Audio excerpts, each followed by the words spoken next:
ರಾಜ್ಯದ 68 ಕೇಂದ್ರಗಳಲ್ಲಿ ನಾಳೆ ನೀಟ್ ಬಿಗಿ ಭದ್ರತೆ ನಡುವೆ ಎಕ್ಸಾಮ್ ಮಲ್ಲೇಶ್ವರಂ ಸೇರಿ ಹಲವೆಡೆ ರಿಹರ್ಸಲ್. ಕಾರ್ಮೋಡ ಮಧ್ಯಾಹ್ನವೇ ಕಗ್ಗತ್ತಲು. ವರ್ತೂರು ವೈಟ್ಫೀಲ್ಡ್ನಲ್ಲಿ ಮಳೆಯಬ್ಬರ, ರಸ್ತೆ ಜಲಾವೃತ, ಜನ ತತ್ತರ.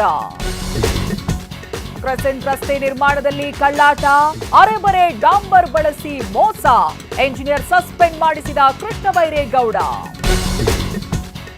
ಬಸ್ ಟಿಕೆಟ್ ರೇಟ್ ಏರಿಕೆಗೆ ಸಜ್ಜು, ಶೀಘ್ರದಲ್ಲೇ ಬೀಳಲಿದೆ ದರ ಏರಿಕೆ ಬರೆ, ಜನರ ಸಮಸ್ಯೆ ಆಲಿಸಲು ಪ್ರಜಾಸೇವೆ. ಅವರು ಮಾಡಿದ್ದನ್ನೇ ಮುಂದುವರಿಸಿದ್ದೇನೆ ಎಂದ ಡಿಕೆ, ಅವತ್ತೇ ಯೋಜನೆ ಕೈಬಿಟ್ಟಿದ್ದೆ ಎಂದ ಎಚ್ಡಿಕೆ. ನಾಯಕರ ನಡುವೆ ಟೌನ್ಶಿಪ್ ಗುದ್ದಾಟ.